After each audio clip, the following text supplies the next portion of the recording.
არის საკვები, რომლის მიღებაც ჯობია საღამოს და არის საკვები, რომლის მიღებაც უნდა აირიდოთ საღამოობით. და რატო დგება დღის წესრიგში ეს? რატომ არის პრობლემა? რამდენიმე მიზეზია.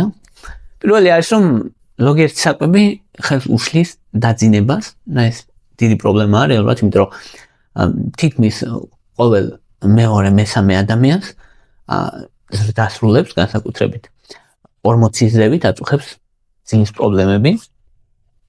მეორეს მხრივ ასევე ადამიანების დიდ ნაწილს აქვს წარბი წონის პრობლემა და ღამე ყვება ზოგიერთი საკვებით დაკავშირებულია მეტად ჭარბწონასთან.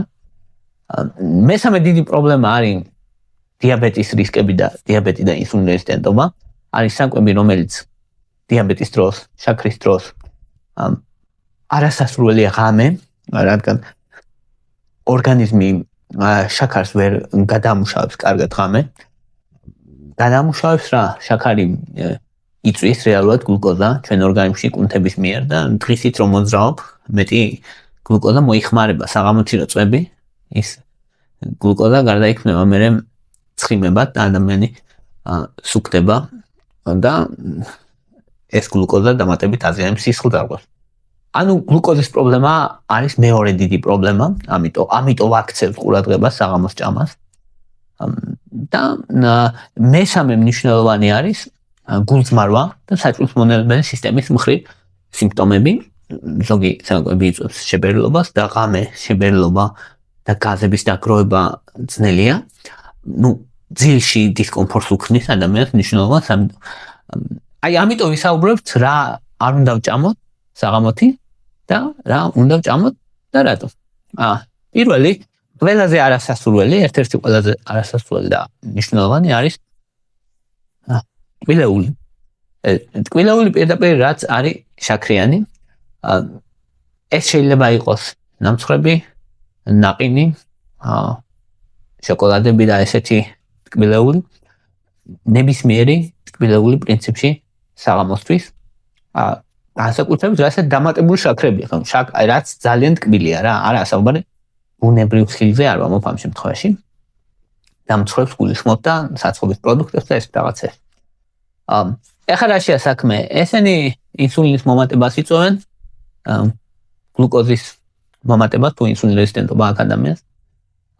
ეს გლუკოზა არის სწრაფი დოფამინი.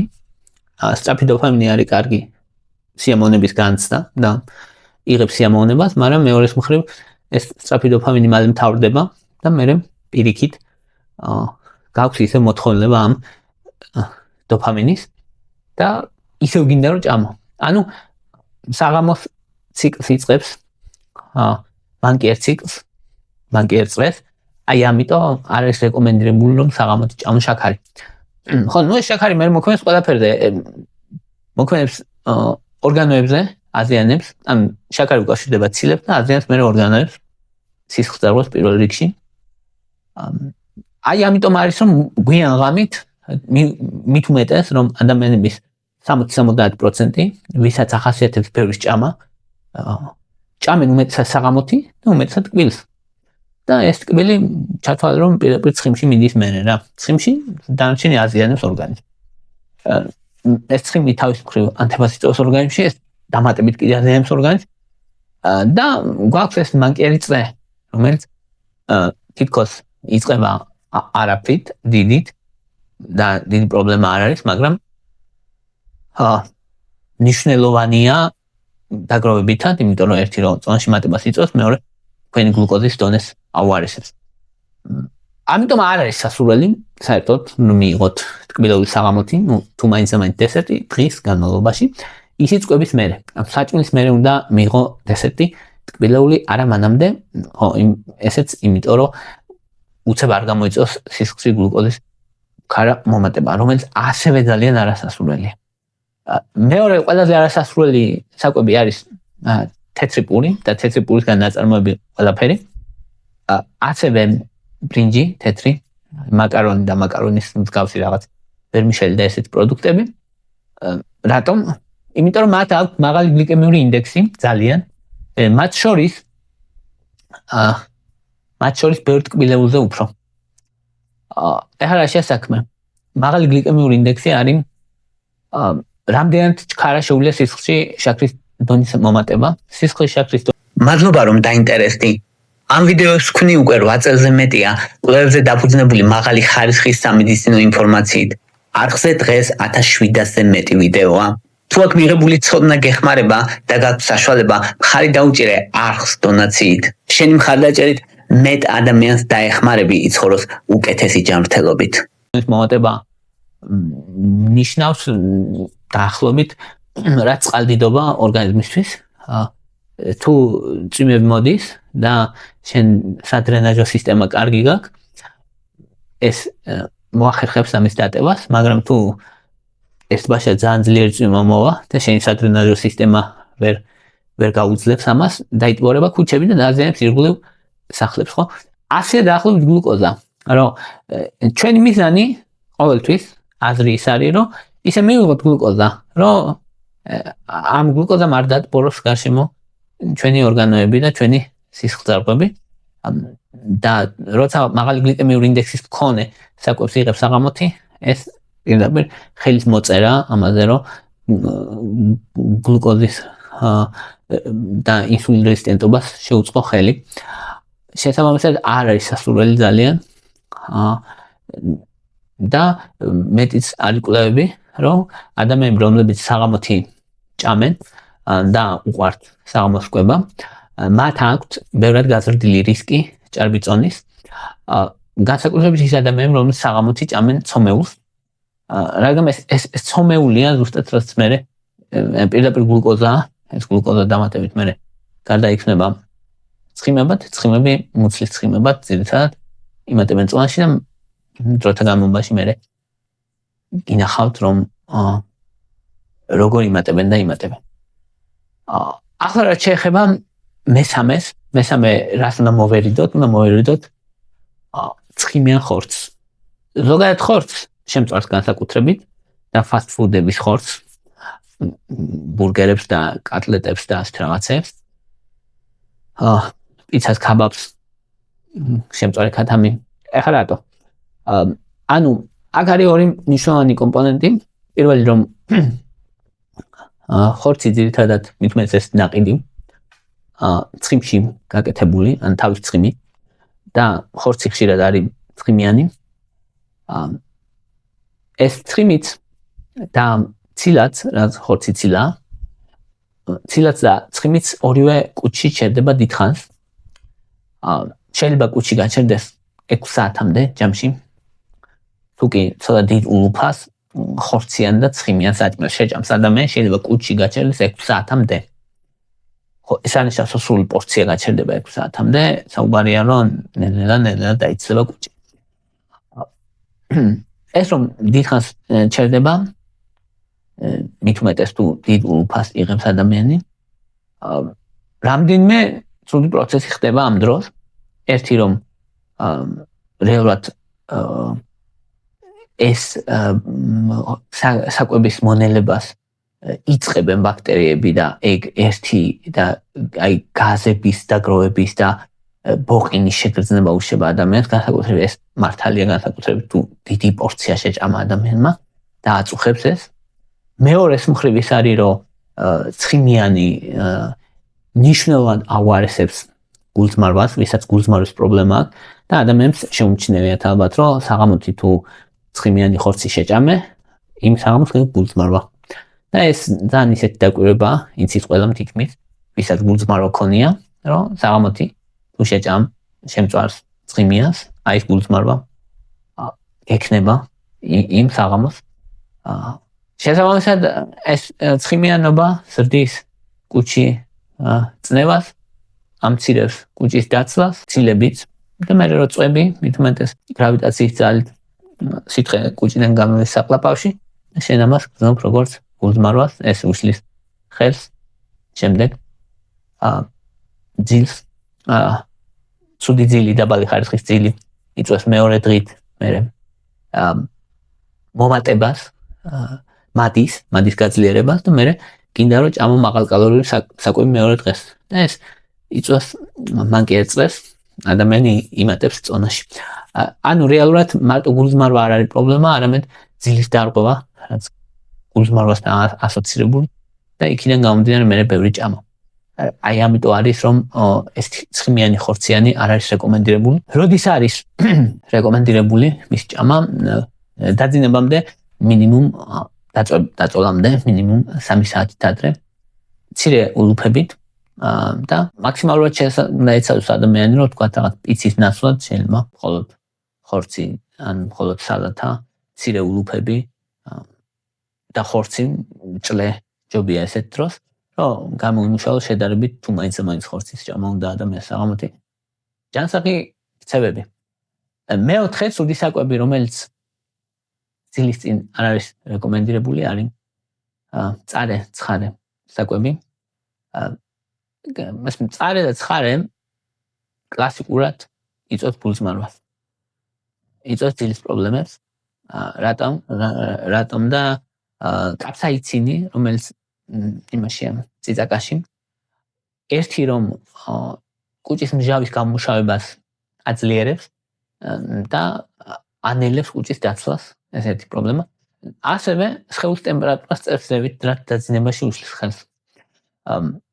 ასევე ეს გულისმარვა, როგორც ვთქვით, მიკროგამოღვიძებებს იწვევს ძილის განმავლობაში, ხამის განმავლობაში და ამიტომ თუ კი გაწუხებს საჭმლის მონელებელი სისტემის მხრივ პრობლემები, ცხარე, მწარე სოუსები, წიწაკები არ არის რეკომენდირებული საღამოთი.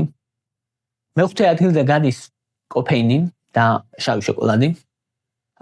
კოფეინი არის სტიმულანტი. კოფეინი თვითონ ჯამში ცუდი არ არის და ადამიანისთვის სტიმულანტია, ადენოზინის ბლოკერია და აძლიერებს ფოკუსს, мотивაციას, ენერგიას, მაგრამ აქვს ცუდი თვისება, ძილს უშლის ხელს და ყავა, შავი ჩაი. მწვანე ჩაი ძალიან ცოტა შეიცავს, მაგრამ იმდენს არა, ენერგეტიკები, ენერგიული სასმელები დიდი რაოდენობით და შავი შოკოლადი. შავი შოკოლადი საკმაოდ დიდი რაოდენობით შეიცავს. საკმარისია რომ შავი შოკოლადი შეჭამო ადამიანმა სადაც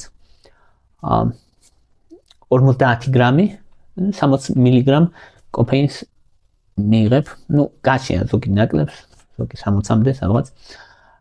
დამოკიდებულია რამდენი პროცენტიანია შავი შოკოლადი. ყავა ყველა ძლიერი და ენერგეტიკები არის ყველაზე მეტი რაოდენობით კოფეინს შეიცავენ. ხო, კოფეინი ვინაიდან უშლის ხელს ძილს, ამიტომ რეკომენდირებულია რომ ძილამდე 6 საათით ადრე მაინც მიიღო კოფეინი, ან ბოლო უნდა იყოს 6 საათით ადრე შესაბამისად. ეგ არის საუკეთესო იმისთვის რომ ძილში არ შეგიშალოთ ხელი. თუმცა ზოგადად კოფეინი არ მიიჩნევა ცუდად, პირიქით კოფეინი მიიჩნევა კარგად, კოფეინი ღვიძლის დამცველობითი ფუნქცია, არის კვლევები, რომ ვინც კოფეინს იღებს, უფრო ნაკლებად აქვს ალცჰეიმერი და ესე, ანუ აქვს თავისი დიდი დადებით თვისებები, ოღონდ მის გამოყენება სწორად აუცილებელი და სწორი გამოყენება არის, რომ საღამოობით არ მიიღოთ. მეექვსე არის ალკოჰოლი და სპირტი და ალკოჰოლური სასმელები, ლუდი. ეხლა რატო? ეხლა აქ არის დამაბნეველი, რომ ადამიანი იტყვის, რომ მე ეხლა თუ ალკოჰოლს მივიღებ, კარგად დამეძინება. ეს ერთ მხრივ არის მართალი, მაგრამ მეორეს მხრივ რა შეება ალკოჰოლი? ალკოჰოლი იწვევს ძილის ფრაგმენტაციას, ანუ დაძინებას ხელს უწყობს, უფრო ადვილად დაგეძინება, მაგრამ რემძილის ფაზას არ ღვევს. რემძილის ფაზა არის ძილის მეორე ნახევარში, რაც ძლიერდება, ძილს აქვს 4 ფაზა. აქედან მეოთხე ფაზა არის რემძილი თავიდან ცოტა, მერე ბევრია. რემძილი არის სიღრმეს რო ნახულობთ ხოლმე და რემძილის დროს ხდება აღდგენა ჩვენი გონების, ეს ღრმა ძილის დროს და რემძილის დროს განსაკუთრებით ამ ორ ფაზაში და ხელს უშლის მნიშვნელოვნად. აი ამიტომ ალკოჰოლის მიღება პირდაპირ დაკავშირებულია, ღამე თუ მიიღებს ადამიანი, დაკავშირებულია რემძილის ფაზის შემცირებასთან, ეგ პრობლემაა. აი ამიტომ რემძილის ფაზა არის რეალურად პრობლემა და რემძილი რომ არ დაირღვეს ამისთვის ალკოჰოლი არ უნდა მიიღოთ საღამოთი. ნუ 6 საათი ადრე დაახლოებით სასურველია ყოველ შემთხვევაში, თუმცა ან არ მიიღოთ დიდი რაოდენობით, თუმცა ქართულ გასაგებია რომ კულტურიდან გამომდინარე ხო, მაგრამ სასურველია რომ 3-4 საათით ადრე მაინც არ მიიღოთ. დაძინებიდან და უშუალოდ დაძინებიდან დაძინებამდე კიდე საერთოდ არასასურველია. ზოგმა რო იცის ხოლმე დაძინების წინ დადება, ეგ არ არის ნამდვილად კარგი ჩვევა. მეშვიდე საკვები, რაც არ არის სასურველი საღამოთი, ეს არის ბოჭკოვანს, რაც შეიცავს დიდი რაოდენობით და რაც გაზებს იწვევს, ესეთია ეს ლობიო და ლობიოსნაირები, რაც არის ყველაფერი, ბარდა და რაღაცები. ყაბაყი, ბროკოლი, ხახვი, ნიორი. ხო. ეხლა რაშია საქმე, ესენი შეიცავენ გალაქტო-ოლიგოსაქარიდებს, ფრუქტანებს და მათი მონელება ვერ ხდება კარგად ჩვენი ორგანიზმის მიერ და ინელებენ ბაქტერიები. ინელებენ ბაქტერიები და წარმოქმნიან გაზებს და ადამიანს აწუხებს მერე გაზები, შებერილობა და გაზები და ღამე შებერილობა და გაზები არ არის სასიამოვნო, არ არის სასურველი. თუმცა მეორეს მხრივ რა თქმა უნდა, ანუ ეს ზუსტად ის საკვებია, რომელიც კარგია ქოლესტერინისთვის, სისხლის წნევისთვის, ზოგადი ჯანმრთელობისთვის, ჩვენი ბაქტერიული ფლორისთვის, მაგრამ მეორეს მხრივ ეს გაზები შებერილობა განსაკუთრებით ღამე, განსაკუთრებით იმ ადამიანებს, ვისაც აწუხებთ გაღიზიანებული ნაწლავის სინდრომი, სასურველია რომ აირიდონ თავიდან, თუმცა კი თუ კი თქვენ არ გაქვთ პრობლემა, შეგიძლიათ დააკვირდეთ თქვენ თავს და თუ თქვენთვის არ არის პრობლემა ამ საკვების მიღება, მაშინ შეგიძლიათ მიიღოთ მშვიდად და ეს არ არის არანაირი შეფერხება ასეთ შემთხვევაში. შეიძლება რომ მაგალითად მცირე რაოდენობით მიიღოთ ცოტა რამდენიმე საათი ადრე, არა დიდი პორციები. განსაკუთრებით ეს ლობიო და ეს პარკოსნები, დიდი პორციები არ არის სასურველი საღამოს მისი მიღება. საღამოს არ არის სასურველი ასევე, მერვე რაც ვიტყვი არის მარილიანის ნექები. ხო, მარილიანის ნექებში გულისხმობენ ჩიპსებს, მარილიან თხილს, ასევე რაღაც წნილებს და ეს რაღაცებს, რაც ბევრ მარილს უკეთებენ, კრეკერებს კიდე და ეს რაღაცებს, რაც ადამიანები ჭამენ. ახლა მთავარი პრობლემა აქ არის ხშირად ისინი შეიცავენ დიდი რაოდენობით ცხიმს, ხშირად ისინი შეიცავენ დიდი რაოდენობით მარილს. მარილი იწვევს სითხის შეკავებას ორგანიზმში, ეს იწვევს მომატებულ წნევას, ჰიპერტენზიას და ადამიანები, რომლებსაც ისედაც წნევის პრობლემა აქვს, კიდე 10 მილიმეტრი ვერცხლისწყლის სვეტით წნევის მომატება, ამ ადამიანებისთვის ნამდვილად არ არის სასურველი, ამიტომ მარილიანი საკვების შემცირება განსაკუთრებით ასეთი მარილის, არასაჭირო მარილის, იმიტომ რომ მარტო რომ დააკვირდეთ პურს, რომ ნახოთ მარილის შემცველობა პურზე, სადღაც დაახლოებით 100 გრამზე შეიცავს 1.9 გრამს მარილს. ჩვენ ყოველ დღიურობაში სადღაც 200 გრამამდე პურს ჭამთ ადამიანები, ხო? ვინც პურს ჭამთ, თორე არის ადამიანები, ვინც არ ჭამენ. დაახლოებით დღის განმავლობაში და პრაქტიკულად მარილის დღიურ დოზას იღებ მარტო პურით. სულ რა სხვა არაფერი არ შეჭამა. ამიტომ იმაზე ფიქრი, რომ რაღაცა არიან ხოლმე ადამიანები, რომ ამბობენ, რომ ეს ნატრიუმი ხო საჭიროა ორგანიზმისთვის და მარილიანი როგორ არ უნდა ჭამო და რაღაცა არ არის ეს სწორი. ბევრი კვლევის დასტურდება, რომ ადამიანი დღის განმავლობაში იღებს იმდენ ნატრიუმს და ქლორს და მარილს, რომ მის ორგანიზმს არ ქონდეს დეფიციტი, ძალიან იშვიათია, შესაძლებელია რა თქმა უნდა ნატრიუმის დეფიციტი, მაგრამ ძალიან იშვიათია. ანუ რეალურად ეს დიდი პრობლემა არ არის. შესაბამისად, მასზე ღელვა და ამის გამო მარილის მიღება არ არის სწორი, რადგან მარილის მიღებას ბევრად მეტი ზიანი მოაქვს ვიდრე სარგებელი.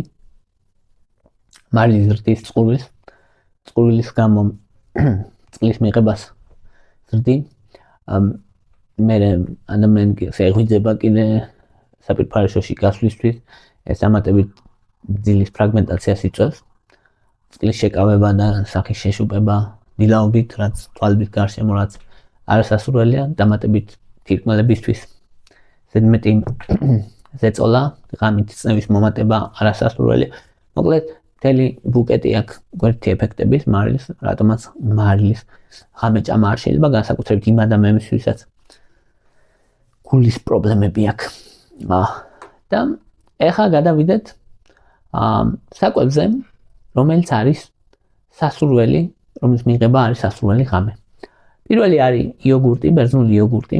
ბერძნული იოგურტი არის ერთ-ერთი საუკეთესო, რაც შეიძლება ღამე მიიღოთ, იმიტომ რომ შეიცავს ცილას, კაზეინ ცილას. ცილა ეხმარება ღამით კუნთების აღდგენას, კუნთების ცილების სინთეზს ზოგადად. განსაკუთრებით იმ ადამიანებს, ვინც ვარჯიშობს, სასურველია ცილების მიღება. ცილა აძლევს ნაყროვანების შეგრძნებას ადამიანს, ამ ხრივაც სასურველია. გლიკემიური ინდექსი ძალიან დაბალი აქვს ცილას. ამიტომ სასურველია. კაზეინი მოინელება ნელა, გაძლევს ამინომჟავებს საათების განმავლობაში, ის კაზეინი ცილა, ხელს უწყობს ცილების სინთეზს, კუნთების აღდგენას, თუ ვარჯიშობ დღის განმავლობაში. გამოიყოფა პეპტიდი გამა და პეპტიდი Y ესე ქვია, Y. და GLP-1, რომელიც ინკრეტინებია, რომელიც ჰორმონებია, რომელსაც ნაწლავები გამოყოფს, რომელიც ნაყროვანების შეგნებას გაძლევს და მე ნაკლები ალბათობაა იმისი, რომ ღამე ბევრი ჭამის ეპიზოდები გქონდეს, ეს იმ ადამიანებისთვის, ვისაც ემოციური კვება აქვს და ვისაც ღამის კვება პრობლემაა. რა არის ნორმა? დაახლოებით 150 გრამი იოგურტი, ბერძნული იოგურტი, დაბალცხიმიანი ხაჭო. დაახლოებით 1 საათი ადრე ძილამდე, 30 წუთი ადრე ძილამდე შესაძლებელია. ასევე შესაძლებელია, რომ იმ ადამიანებისთვის განსაკუთრებით, ვინც დიეტაზეა, კალორიების დეფიციტზეა, ესეც საუკეთესო საკვებია ესენი. თუ ლაქტოზის აუტანლობა აქვს ადამიანს, რა თქმა უნდა, მაშინ ძის პროდუქტები უნდა იყოს ლაქტოზის გარეშე. მეორე მნიშვნელოვანი საკვები, რომელიც საღამოთი არის სასურველი, არის კივი. კივი არის ერთ-ერთი საუკეთესო, კივი საფახარათოა და კუჩი გასვლაში ეხმარება იმ ადამიანებს, ვისაც შეკრულობა აქვს. მაგრამ მეორეს მხრივ კივი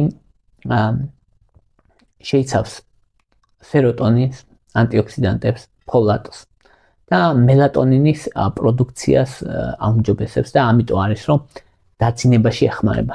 ამიტომ არის კვლევები, რომლის მიხედვითაც ადამიანები, რომლებიც ყოველ საღამოს ძილის წინ, ცვახნით ადრე, იღებდნენ 1 საათი ადრე, საუბარი 1 საათი ადრე.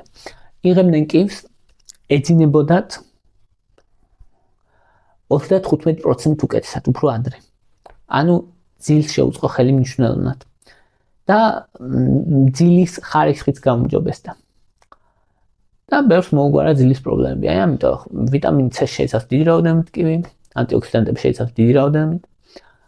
ბოჭკოს შეიცავს სეროტონინს. ცოტას ნახშირწყლებს, ცოტას ტრიპტოფანს.